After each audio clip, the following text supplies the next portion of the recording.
Good morning to everyone.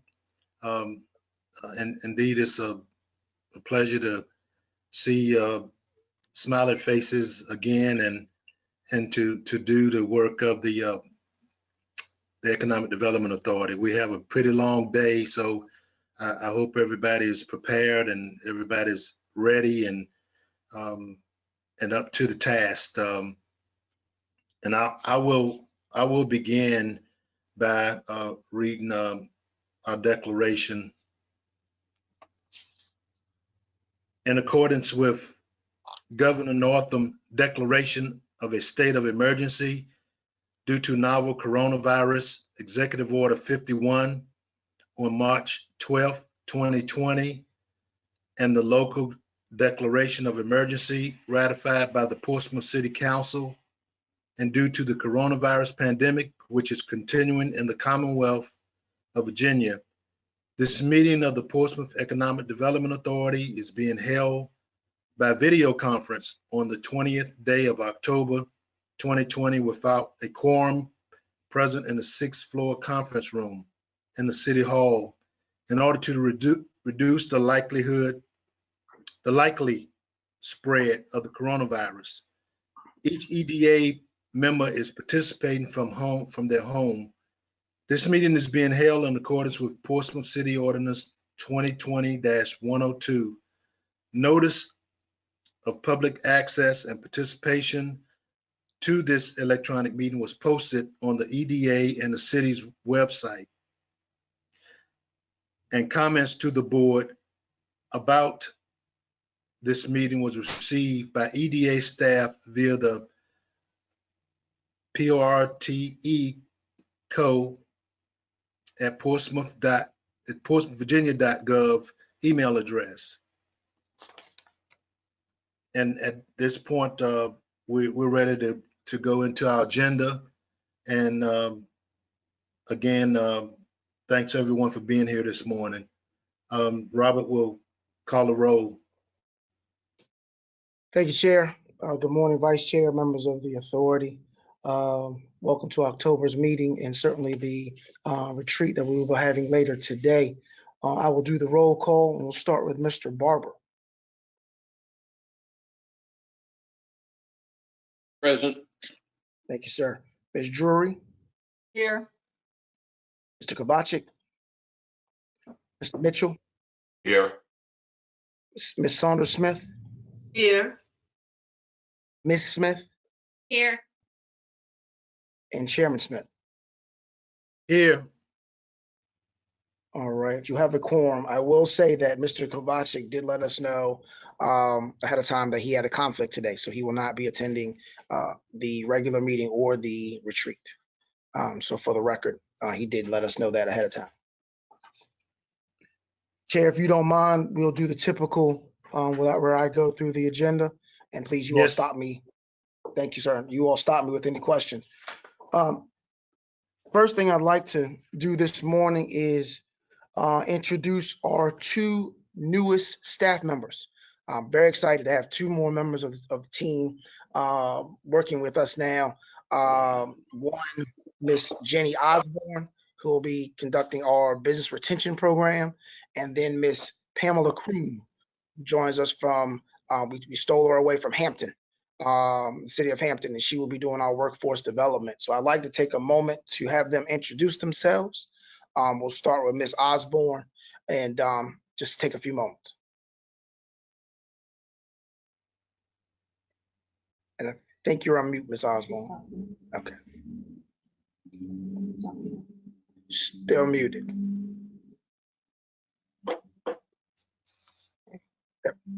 Nope, still muted. Thank you. So she's good to go. Okay. So I tell you what we'll do. Let's go to Ms. Kroom and see if we can do that. And we'll see if we can get Jenny worked out. And we're having the same problem. I'll tell you what I'll do in the interest of time.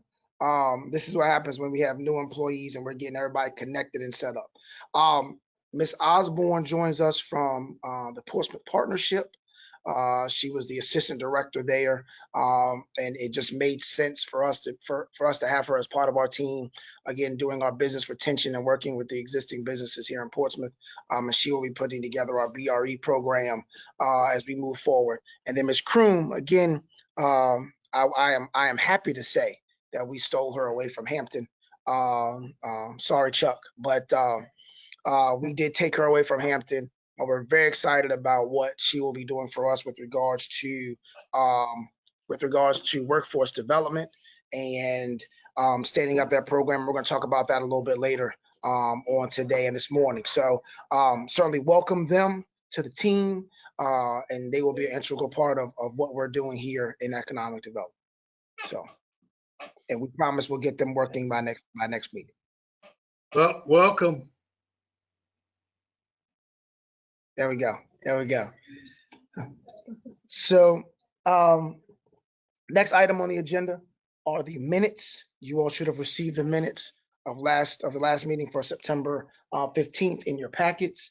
If there are no questions about the minutes, or actually, let me say this, we need a motion to approve the minutes and a second, and then you can have a discussion if necessary. Move for approval of the minutes. Second. Thank you, Ms. Saunders Smith and Mr. Barber. All right, Mr. Barber. Aye. Thank you. Ms. Drury, Yes. Mr. Mitchell, Yes. Ms. Saunders Smith, Yes. Ms. Smith. I see you. I think you're muted. I see you, but I saw you shake your head yes. And Ms. Chairman Smith. Yes. Thank you, sir. Minutes are approved. So the next item on the agenda are your financials. This morning we have with us Luke and Laura from Cherry Beckert, who will present to you the FY 2020 audit. And we're going to get them promoted. I see Laura, I see Ms. Laura Harden and Luke Reynolds. Hi, good morning. Can you all hear us? Yes. Wonderful. Well, good morning, ladies and gentlemen of the board. My name is Laura Harden. I am the audit director. I also have with me Luke Reynolds, who is the audit manager on the engagement. We are pleased to be here this morning to present to you the results of the fiscal year 2020 audit. There are just a few things we're going to talk about. Luke's going to start us off by telling you a little bit about what our engagement services were, and then I'll go over the audit results, some required communications, and then Luke will talk just very briefly about some future accounting and reporting changes. So I'll send it over to Luke. Good morning, everybody. You've engaged us to perform several services, which included an audit of the authority's FY20 financial statements, compliance audits of under government auditing standards financial statements, as well as the authority's compliance with the Auditor of Public Accounts specifications for audits of authorities, boards, and commissions. We planned and performed these procedures beginning with field work in September, and the financial statements were issued in October. Okay, so the results of our audit, we did issue an unmodified opinion on the 2020 financial statements. This is the best opinion that you can receive as a result of your audit. We did not note any material weaknesses in internal control over financial reporting. However, we did identify one significant deficiency, and that is item number 2020-001 in the schedule of findings in the financial statements. That's related to a grant disbursement that we noted was not properly recorded as a result of our audit procedures. We did not have, nothing came to our attention where management didn't comply with laws or regulations that could have a material effect on the financial statements. However, we did note one matter of non-material non-compliance with the specifications for audits of authorities, boards, and commissions, which is item number 2020-002 in the schedule of findings. And that related to a statement of economic interest form that was not filed for a newly appointed official before they assumed office. Some of the required communications that we have to report to you. So during 2020, there were no changes in accounting policies. So the application of policies from fiscal year 2019 to 2020 remained unchanged. There are a few numbers that are considered to be accounting estimates, meaning that those numbers are not hard and fast in the financial statements and can be potentially subject to change based on the underlying assumptions of those estimates. The most significant one to the financial statements is the impairment of property held for resale. We did not have any uncorrected misstatements in the audit. As I did note, with the significant deficiency, we did propose one adjustment to accrue grants payable that were paid in fiscal year 2021, but met the requirements for payment in fiscal year 2020. We did not have any disagreements with management, nor did we have any difficulties that we encountered in performing the audit.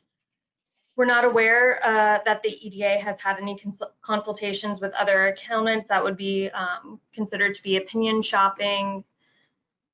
We did provide to the EDA a management representation letter on October 8th of 2020, which was signed by the authority.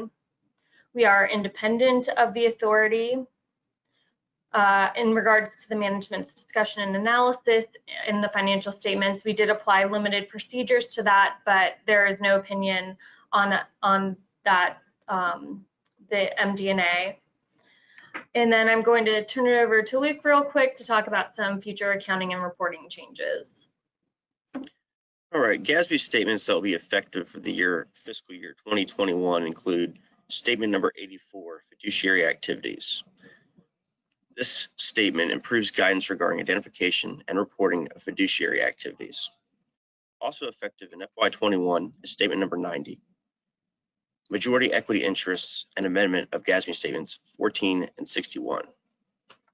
This improves reporting of information for certain component units. Effective for the fiscal year 2022 will be statement 87, leases. This statement will affect the authority and any entity that has leases. And it addresses the accounting and financial reporting for leases, and operating leases will go away and you will just have capital and finance leases. Also effective for fiscal year 22 is statement 89, accounting for interest costs incurred before the end of construction period. This addresses accounting requirements for interest costs incurred before the end of a construction period. Statements effective for fiscal year 22 and 23 include statement 93, replacement of interbank offered rates. This addresses the accounting and financial reporting implications that result from the replacement of an IBOR. And effective for fiscal year 23, statement number 91, conduit debt obligations.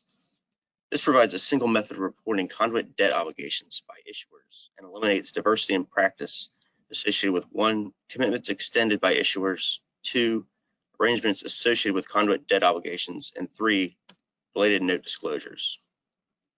Also effective for FY23 is statement 94, public-private and public-public partnerships and availability payment arrangements. This improves financial reporting by addressing issues related to these PPPs. Finally, statement 96, effective fiscal year 23, subscription-based information technology arrangements. This provides guidance on the accounting and financial reporting for subscription-based information technology arrangements for government and users. So the only one that we think will probably affect the authority is the GASB 87, which is the lease standard. So the other ones we are not anticipating will have any kind of an effect, but you should still review those to verify that there are no items that would fall under those new standards. So we want to thank you all and thank Mr. Moore and his staff, as well as City Finance, for their assistance in helping us complete the audit. If you have any questions, we'd be happy to answer those.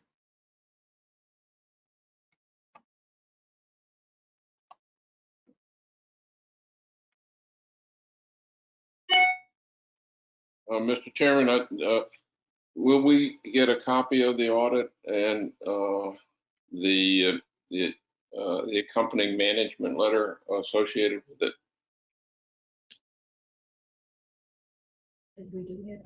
Yeah, yes, if you so desire to get one, I'm pretty sure Robert can provide that to those that want it. I know we received it electronically, but that was almost 30 pages, so I didn't recall receiving it, but I may have. But if you just can resend it, I appreciate that. Thank you. We'll go ahead and send out to the commissioners. We'll resend the audit and the management letter that I signed on behalf of the authority. So we will send that out later this afternoon. Would you all like Thank it? you. Just a question. Would you all like a hard copy as well? We do have hard copies, just as an option. If you do, you'd have to come and pick those up. I don't need a hard copy. I have one question, Mr. Chairman. The recommended changes that you're asking us to look at, is that based on law changes or just regular protocol? Miss Harden, can you answer that? Did you Which understand the recommended- question? No, I'm not sure what recommended changes. That Mr. Reynolds was giving us, such as Oh. As far as the account reporting changes, those are just governmental accounting standards that are being implemented over the next few years that we wanted to make the authority aware of. As I mentioned, the one that's most significant to the authority and pretty much all governmental entities is the change of the lease reporting, where currently leases can either be reported as an operating lease where the where those items are just expensed on an annual basis, or a capital lease where there's a recognized asset and a liability on the financial statements. Going forward, starting in fiscal year 2022, everything will essentially be treated very similarly to a capital lease. They'll be called financing leases, and you will see where there is an asset and a corresponding liability that get reported onto the EDA's financial statements for any leases that they might have. Okay. Okay, and any other questions in reference to the audit? We thank Ms. Harden and Mr. Reynolds for being here and for the very comprehensive report. I think overall it was very good report in my opinion. And I can assume, Robert, that the discrepancies were addressed. I know Ms. Harden mentioned some of the remedies, but I think the other one was just a little technical oversight. Yes, sir. They have been addressed. We understand where the discrepancies were, and then one was a timing issue, if you will, from when a commissioner started and when their statement was due. So we have addressed that, and we will make sure we have the proper procedures in place to go forward, should that happen again, or should that become necessary. What we will need this morning is a vote to accept the audit. Just to be clear, Chair. So you can move forward with that vote. All right, so I need a motion and a second. So moved. Thank you, Mr. Barber. A second. Thank you, Ms. Drury. Any discussion? All right, hearing none. Mr. Barber, Aye. Ms. Drury, Yes. Mr. Mitchell, Yes. Ms. Saunders Smith, yes. Ms. Smith, Yes. and Chairman Smith. Yes. Thank you. The motion carries and the audit has been accepted. Thank you for that. And again, thank you, Luke and Laura, for the time that you put in and working with us to get this completed. And certainly to the finance staff, Miss Mimi Terry and her staff. I believe Miss Patty Phillips is also on the as part of the agenda today, or part of the group today. Thank you for all of your work tirelessly on several weekends working on this audit and getting this information, and we appreciate it. Next chair, we have old business. As we want to continue to do, we want to provide you an update on our COVID-19 business recovery grants and where we are in that situation. So I will turn this over to Mr. Brian Donahue. Good morning. I hope everybody can hear me, but it's a pleasure to be with you, Chair, Vice Chair, Commissioners, and Councilwoman Simis. Revisiting the COVID-19 Business Recovery Grant Program, which of course was launched back on the 21st of July, and will run through the third and final round, ending at the close of business on October 31st. We have some metrics to share with you today, as we are now well into the third round of the program.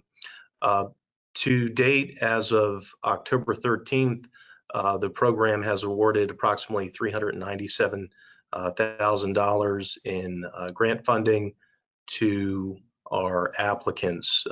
We have an average amount of approximately $9,500 that has been awarded to each applicant. We have received 71 applications to date.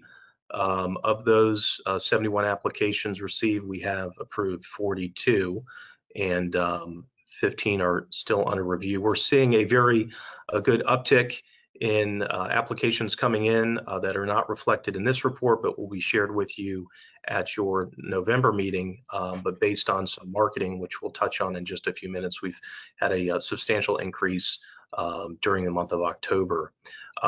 In terms of the businesses that are applying, as you will see based on the employment figures, the overwhelming majority of the applicants have been micro businesses. In most cases, those are actually businesses with 5 or fewer employees. So we have been able to impact the small business community in Portsmouth substantially, and those businesses that are very small with a limited number of staff and resources, we have been able to assist them as much as possible.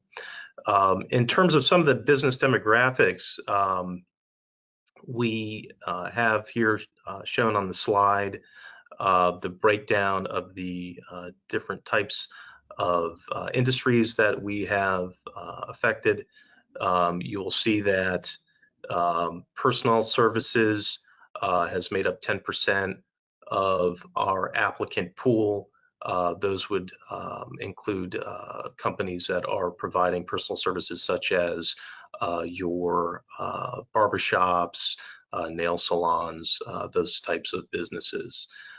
Professional services makes up 39% of the pool. Those are companies obviously providing professional services such as an accounting firm, perhaps a medical office, something of that sort. Restaurant and hospitality, 21%, obviously an industry that has been impacted significantly due to the health pandemic. 21% of our applicants are in the restaurant and hospitality business. We do expect that number to increase as we've increased our engagement efforts to reach out to the restaurant community. So we would expect in our next report in November for that to increase. And then retail, a lot of our small retailers have obviously had some substantial negative impacts as a result of COVID, and we've been working hard to engage them as well to provide support. The types of businesses we have been asked to track are listed below. So you will see that minority and women-owned businesses have been the majority of those that we have impacted. It is worth noting that businesses can report and qualify in multiple levels. So you may have businesses that meet several standards with regard to type of business. So you may have a woman-owned and minority business that may also be SWAM certified. And I believe in one case, we also had one that qualified as veteran-owned in addition to these others. The form of entity, we've been tracking that as well. We've had a fairly equitable split between corporations and LLCs. I did want to note on the ineligible applicants, which are included below, we have been tracking that and also working with those applicants that have been determined to be ineligible, where in cases where it's possible to rectify some situations, we have been working to do that, whether it's a situation with outstanding taxes and fees or a status with a business license that is rectifiable. We have been working closely to try to resolve those matters so that we can qualify a candidate. We're going to go to the next slide, and we're going to talk a little bit about how we have marketed the program and some of the increased efforts we've had over the last couple of months. Before you go to that slide, can you go back? And I had a question. Yes, sir. Of the types of businesses there, what percentage of do those categories represent of the total number of applicants? In other words, is it of the total applicants, does that women own all those 4 categories that represent all 71, or does that represent 35 of the total? So I understand what you're asking, Commissioner Barber. I think what you have is, as Mr. Brian Donahue just stated, the numbers can be a little tricky, and we're working on getting exactly that breakdown, because you can have women-owned and minority-owned business be the same business. So we are trying to work through those numbers to get that. Just on a grand scale, it's broken down by we've separated based off how they've checked the box, but we are working to drill down into that number to say, yes, of that 71, 35, I'm just using a number, is actually minority, women-owned, SWAM certified. Well, I was just wanting to get a sense of what the percentage of the total applications represented those categories. Certainly, and we will have that number for you when we have our final numbers. We'll be able to give you in November a final count that breaks that down specifically. Okay, thank you. You're welcome. One question. Excuse me. One second. To Robert, will we be able to get a copy of this information and the future information, each of the members? Yes, sir. Yes, sir. We can certainly provide this to you. Yes, I think everyone needs to have a copy and see. I think it's some very, very good information. I'm not sure as to how detailed it's going to be, but we can talk about that. Yes. And to keep in mind that this information is as of October 13th. So we did have a cutoff time a week before this meeting to make sure we had some consistent information. So this information will change for the November meeting, because then at that point will be finalized by October 31st of all the grants that we should have pending and otherwise. So.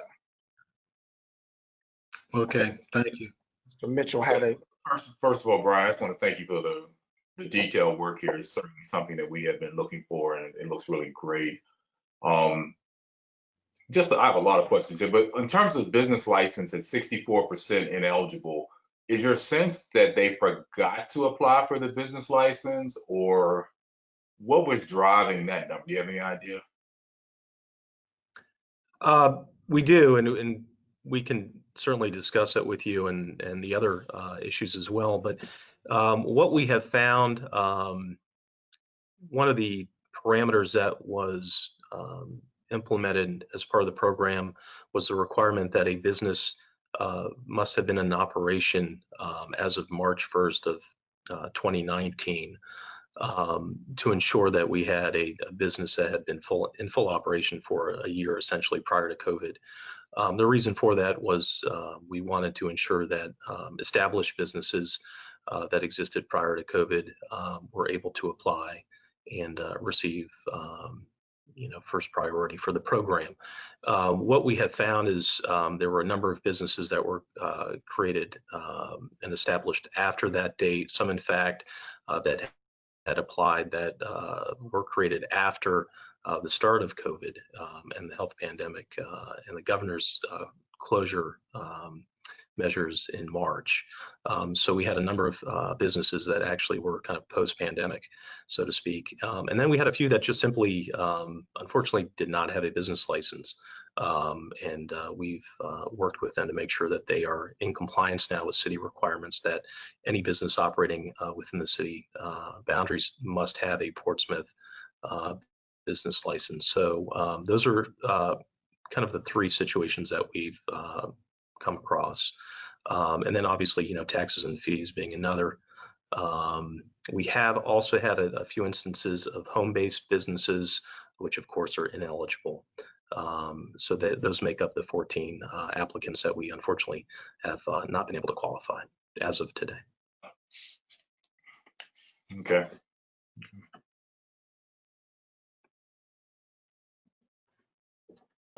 Any other questions? Brian, are you done?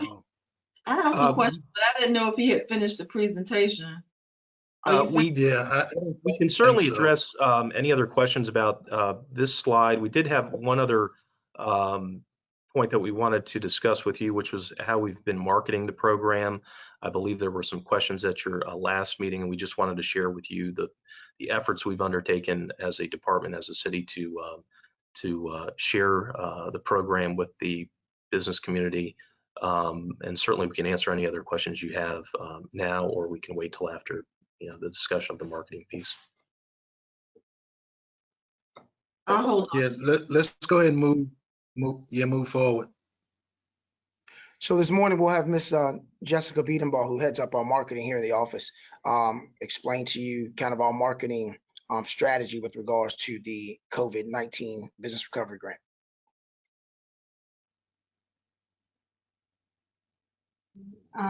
Thank you. Good morning, Commissioners, Councilwoman Simmons, and I believe we have Interim City Manager, Mr. Pace on as well. So good morning to everyone. Thank you for the chance to update you on some of the efforts that we've made in marketing out this grant. We want to make sure that as many folks as possible have learned about it and are taking advantage of it because it's certainly a great program. So what you see in front of you is just a really high level summary of what we've been up to as far as pushing this out. I'm going to start in the bottom right corner. That includes some paid advertisement because we know that not everybody comes to our website, not everybody's on our email list, even when we reach out to the Port City email list. So a big effort of ours was a paid spend across several weeks on social media platforms. You can see the breakdown there. We reached almost 50,000 people through that, had about 500 clicks, a little bit lower than that. And the results from that turned out really well. There was a low spend, but we were pleased to see the results. So all of that was really driving folks to our website. And you can see in the upper left-hand corner that we had just shy of 1,500 total application downloads. And again, this was cut off as of the 13th, just so we could make sure that all information was consistent. So we have those 1,436 application downloads. So that means individual downloads of the application from the website from July 21st all the way to the 13th. The COVID Business Recovery Grant has its own page on our website, and that page has been visited by 2,300 unique people. So the difference between total page visitors and unique page visitors is if, say, Robert visited the web page 3 times, he would be counted as a unique page visitor once, but all 3 of those visits would go into the total page visitor count. So we have over those 3,000 for total page visitors and 2,300 who are unique. So that's a really great number. That means 2,300 unique people from across the city and the region visited the website for information, and ultimately over 1,400 of them downloaded the application. Just for a general standpoint on the website, during this period of really pushing all of this out, we've had a general traffic increase of 62% period over period. And what that means is that our website has seen an increase overall of 62% in web traffic. In the middle there, we just have some metrics about some of the emails that we've been pushing out. We have a combined list between the Portsmouth Economic Development Department and then the city's Port City email list of just shy of about 2,000 people. These are our average stats across 7 different email blasts, but please keep in mind that anything through Outlook or Port City, we don't get the open rate or anything like that. So we've been pushing it out consistently via email as well, because again, trying to reach people where they're at and make sure that they get their information. The city website also has a slider graphic on this, and you can see that we've had 244 clicks on that just from the city website. And that again drives people back to that unique page on the Portsmouth Economic Development website. So this doesn't include all of the personal conversations, the phone calls that we've been making or anything like that. This is really just the things that we can nail down unique numbers to. And I know this is a lot of information, so I'm going to take a breath and pause for any questions that you all may have. Okay, I too want to congratulate you on doing such a great job on the report. Had a couple questions. One, will the members of the board be able to get a list of the actual businesses that applied? Yes, ma'am. You will receive that once we finalize everything on the 31st. As of the 31st of October, then you will receive a list of all the businesses that did receive the money, and pretty much all the detail, as much as we can give you, including who received, how much they received, again, type of business, that breakdown. You will receive all that information. So probably more than you want, but you will receive all the information and demographic information that we have. Okay. Secondly, I had the opportunity to apply for a grant with the city of Norfolk for a nonprofit that I work with. And I found the process to be pretty easy. It was all done online. And it probably took me maybe 2 hours at the most to complete the whole process. And I'm assuming ours is something similar to that. Is that correct? That is correct. We have attempted to do everything online. The application is online. It's fillable online. You can submit it online. What we found is that in this era of COVID, people are paperworked out, if that makes any sense. So you have everyone that they've tried to take advantage of every opportunity, whether it's the PPP or the EIDL loans, whether it's federal, whether it's local, whether it's state. People are just kind of paperworked out. But what we've done is typically it takes about, if you have all your paperwork together, about an hour and a half to kind of get everything together. So that 2 hours is probably about right. And then it's just a matter of us going through and line by line, making sure that they are eligible costs that need to be, that can be reimbursed. And then at the same time, I think on the applicant side, it's making sure, because the applicant is probably requested funding through several different sources, they want to make sure they're not double dipping, because that can be a problem later on. So I think that's the 2 areas that take the longest, us going through each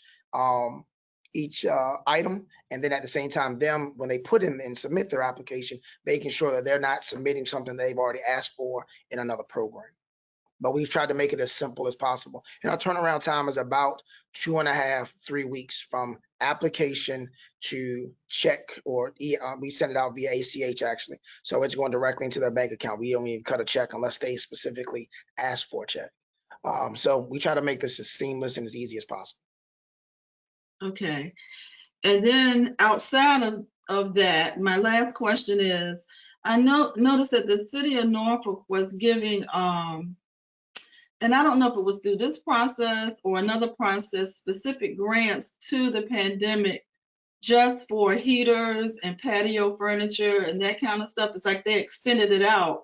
And I was wondering if we had any monies that was left that could be spearheaded that way. I understand that they even went, I'm not saying economic development did, I guess the city council went so far as to extend where they could put outside seating and making one-way streets so that they could put tables and chairs, and that's how they came around about providing the heaters and the patio furniture. Are we able to do something like that? So we have looked at, and we have spoken to you may recall a few months ago, and the Councilwoman Simmons can correct me if I'm incorrect. We did discuss the possibility of adapting our downtown specifically, but other areas to outdoor seating and such. We have also looked at what you have talked about, which is the kind of winterizing, if you will, our restaurants in our downtown. We are working with Mr. Pace and his office on the 6th floor and Miss Mimi Terry to see what may be available in order to do that. And we've already begun sort of a kind of grassroots discussion with some of the restaurants to see if they would be interested in something like this. Some of them are already doing that, but we are looking into what may be available. Can't promise anything, but once we understand through Miss Terry and the rest of the folks what the plan is for the monies as we go forward, we will look to potentially come back with some type of renorization. We do have some, I will tell you, some hangups and some hiccups when it comes to the outdoor seating aspect. Certainly with Norfolk, you had opportunities to have, tables in the street, so on and so forth. We have heavy bus traffic through downtown, for example. So that we have to be mindful of those things. But we have been working with the planning department to make sure that anyone that would like to extend outdoor seating has that opportunity and has the opportunity to do that quickly. And I think the majority of our downtown businesses, I'll say, have taken advantage of that, and some of our businesses out in Churchland and so forth. So all those are great suggestions, and we are on it as we speak. We're just working through the process. So as soon as we can get a better update, hopefully we'll have that by November. Again, because we'll know what we've spent out of this $1 million by the time we hit October 31st. I have just a couple questions, and I think Teresa hit on something I think really significant from my perspective, and that is a couple of things. Is there a stronger partnership between the EDAs around the Hampton Roads area? Because it seems like some people are a little bit more aggressive with ideas and suggestions, and others are waiting to see what happens. And I remember at a previous meeting, we had talked a little bit about the restaurants could retrofit, or businesses could retrofit themselves in a way that was COVID friendly. And so I guess my question is, are you comfortable with the speed in which we're able to implement things, or are there roadblocks that prevent us from moving as quickly as we should? I mean, there's a lot of money on the table that's still going to be left. And it seems like we ought to be doing everything that we can think of as rapidly as possible. Yeah, so I think that's a great discussion topic for the retreat, to have that conversation. And again, I think there's ways that we can certainly be more aggressive in what we are doing. But I think from a timing standpoint for the meeting, I think that's something we should talk about at the retreat. Just overall processes and how we move things forward, and work together better as EDAs and economic development officers. Well, we can certainly address that. And just one last question. I know at one point we were hesitant about providing funding to charitable organizations. In light of the fact that we had $1 million, we're not even at half of that. Are we willing to reconsider that at this point? So we have already opened that up. When we made the last change, we opened that up to nonprofits. So we have already opened that up. We did not open it up to religious assembly. So churches are still not eligible, but nonprofits, yes, are eligible. And we've had some of those reach out to us since we've had this discussion. And we'll have that breakdown for you in November as well. But this has been opened up to nonprofits. So again, if you recall, we had a conversation to more closely match what the state was providing. And part of that was opening up to nonprofits, 501c3s and such. Okay. Robert? Yes, ma'am. And I think it's a good conversation for the retreat, but just to remind everybody, as far as speed of staff getting things done, there have been some huge changes in city management in the last 60 days.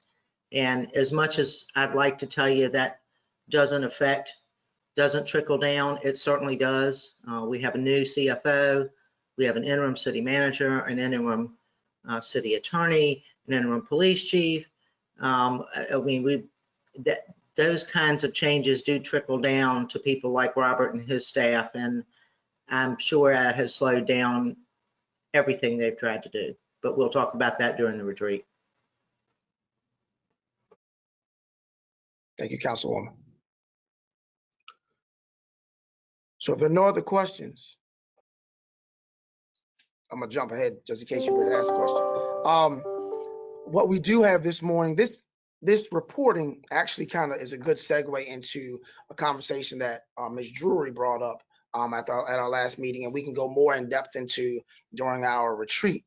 But our outreach, as you can see, we have several different ways of outreach with regards to getting out to the public. When again, the grassroots, just calling people on the phone, sending that email, send things of that nature. But we certainly have the social media outreach. I'm happy to report we have our new Facebook page, which is a big step for us. We also have our LinkedIn page, certainly, as well as our Twitter page, where we make sure we have, so we're across all platforms. I think we have everything except TikTok. We're across all platforms, and we want to make sure that this information is out there. And that's important. And I think what Councilwoman Simmons just stated is very important. We've got a lot of change going on, and potentially in over the next 3 to let's say 90 days, 3 to 6 months, we're gonna have even more change. Certainly, new council members, whether it's planning commission, board members, whatever, all of those things will change. So certainly the outlook of economic development and the direction that folks want us to go may change as well. So in preparation for that, and really the main reason why we're having a retreat later on this morning is because we want to make sure that we have the information to make sure that what we do, along with what the EDA does and what council will ultimately ask us all to do, aligns. So what I am very proud and very happy to put forth is, as of October 5th, we did launch our Portsmouth Economic Development Survey. And I'm hoping you all have all taken this survey.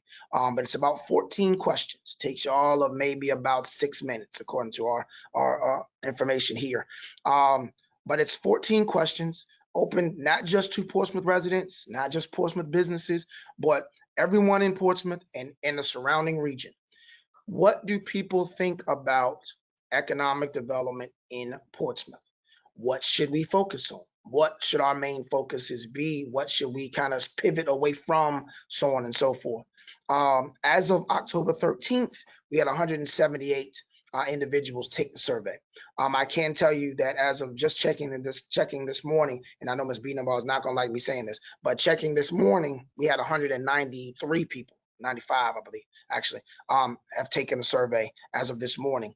You can see, again, based off the metrics here, how we've sent it out. You can see Facebook, LinkedIn. It should pop up especially if you're in Portsmouth. It should pop up as soon as you open up your Facebook page or very soon after. So we really want to have this information. It's open until the 5th of November.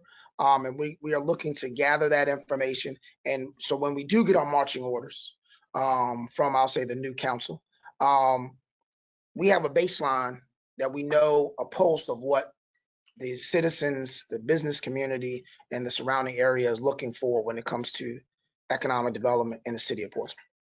And again, I'm hoping you all have taken the survey. You all are not eligible, but for individuals that take the survey, we are giving out a very nice prize for completing the survey. We're gonna have a drawing. Again, you all are not eligible, but please take the survey if you have not. Any questions or comments?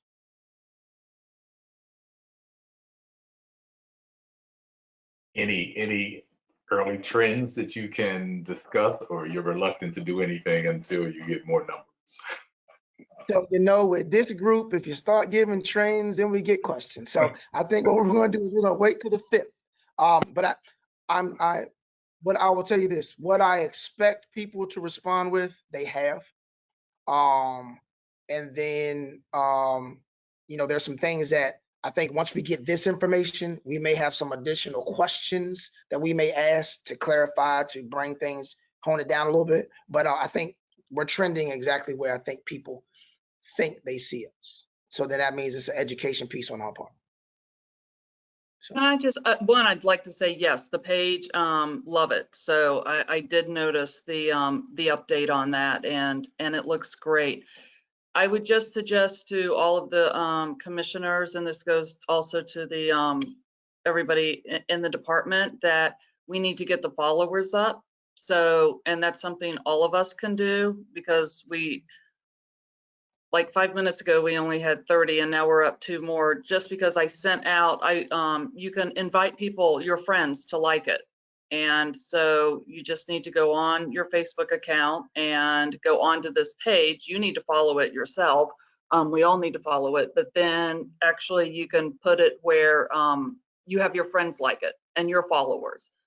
And so I just went through and clicked on all of my friends that are in Portsmouth and some that are in other areas that I think should be looking at it also. So that will really help the numbers if we get a lot more followers. But otherwise, thank you, Robert. Yeah, it's a huge improvement. I love it.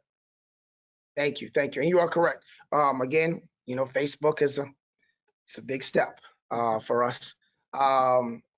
Just because of that platform and the way that that platform works. But I will tell you, yes, we want to get the followers up. Like on our LinkedIn page, the office page has over 440 followers. I have, I think, almost over 600 followers personally on my LinkedIn page. Mr. Donahue is pretty much the same. So we are being noticed. And so we want to make sure, again, that we get that information and get this out productively. So we're glad you all like it. Please take the survey. Have your friends take the survey. It's open until the 5th of November. All right. That is all that we have for new business. We do have a need to go into closed session. So Mr. Mitchell reads that now. And then Okay. I move to go into a closed electronic meeting pursuant to Virginia Code subsection 2.2-3711 A.3 and 2.2-3708.2 A.3 and City Council Ordinance of 2020-102 for the purpose of discussing the acquisition and disposition of real property where discussion in an open meeting would adversely affect the bargaining position and negotiating strategy of the public body, specifically regarding the 1000 block of 5th Street, the 1100 block of London Boulevard, the GPDC properties, 409 McLean, and office space at 200 High Street. and we need a second. Second. Was that Ms. Smith? Yes. Thank you. Thank you, Ms. Smith. Mr. Barber? Aye. Thank you. Ms. Drury? Yes. Mr. Mitchell? Yes. Ms. Saunders Smith? Yes. Ms. Smith? Yes. Chairman Smith? Yes. Thank you. We are in closed session. So if you could go out of this, go into closed session, and we'll be there in 2 minutes. Is he on? All right. So I think the chair is on. So Mr. Mitchell, you can read us back into open session. Okay. I hereby move that each commissioner certify that to the best of his or her knowledge, only public business matters lawfully exempted from open meeting requirements under the Virginia Freedom of Information Act and only such public business matters as were identified in the motion by which the closed meeting was convened were heard, discussed, or considered in the closed meeting just concluded. Right. So I need a second. Second. Okay. Thank you, Ms. Saunders Smith. All right, Mr. Barber, Aye. Ms. Drury, Aye. Mr. Mitchell, Aye. Ms. Saunders Smith, Aye. Mrs. Smith, Aye. and Chairman Smith.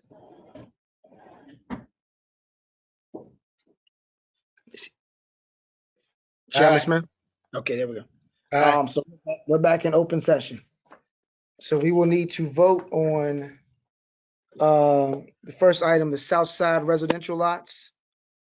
I need a motion and a second, and then you can discuss the motion. So moved. Thank you, Mr. Barber. And that's moved for approval. Approval, that's correct. Thank you. And I second, thank you, Ms. Drury. Any discussion of the motion? All right, hearing none. Mr. Barber, Yes. Ms. Drury, Yes. Mr. Mitchell, Yes. Ms. Saunders Smith, Yes. Ms. Smith. Okay, she's paused. That's all right. Okay. Ms. Smith, I can't hear you. No, can't hear you. I'm gonna go to Chairman Smith, and then we'll see if we go back. All right. Ms. Smith, can you give me a thumbs up or something? Does that count, Jeff, if we do a thumbs up? Okay. Motion carries. Next is the extension for 409 McLean to January 21st. I need a motion and a second, and then we discuss the motion. Motion to approve. Move for Thank extension you. at 409 McLean. All right, thank you, Mr. Barber, and I'll take the second from Ms. Saunders Smith. Any discussion of the motion? Okay. Mr. Barber, Yes. Ms. Drury, Yes. all right. Mr. Mitchell, Yes. Ms. Saunders Smith, Yes. Ms. Smith. Yes. There we go. All right. And Mr. and Chairman Smith. Yes. All right. So motion carries. Okay. That is all that we have for the main meeting. So Chair, you can adjourn the meeting if you so wish. I do have one update, just so everyone knows. From a project standpoint, Wawa has begun construction again, and they will be open in the spring.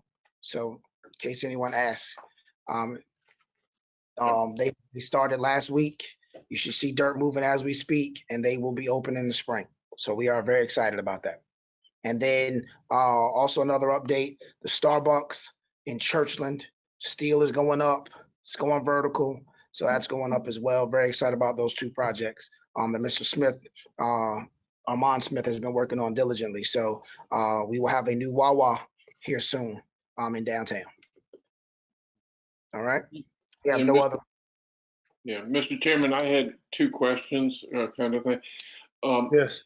Is there any, a status on getting us a, monthly financial report? So I will tell you that and I've got an echo somewhere. But in speaking with the auditors, we did make that comment. They also made that comment that there were not, subsequent financials. So Ms. Terry and the finance department have made the commitment, and we are working with them diligently to make sure that going forward, you all have some sort of monthly financial, so you can see where everything is each and every month. So we are hoping to start that in November. But that was brought up during the audit. Okay. The second question I had was that I've had trouble getting online to do the FOIA training, and I didn't know whether anybody else in that, so I've not been able to take that and certify it there. So if there's something that can be done to give us an alternative training thing, I would appreciate it. No problem. Yes, sir. We have heard that as well. I too need to take that training. So we definitely can find an alternate. We have reached out to Miss Deborah White to find out what else we can do to make that happen. As soon as we get an update on that, I will let you all know because I have to take that training as well. Chair, we have nothing else. Again, we could adjourn if you so inclined, and then we will take a 5-minute break and then do the retreat or go into the retreat.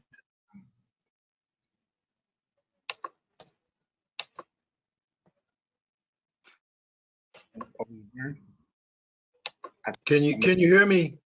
Now Yes. I can. Yeah, I got dumped somehow here, but as long as you can hear me, if as not to prolong things, I would like to adjourn this meeting, and I'll Okay. see everybody in 5 minutes.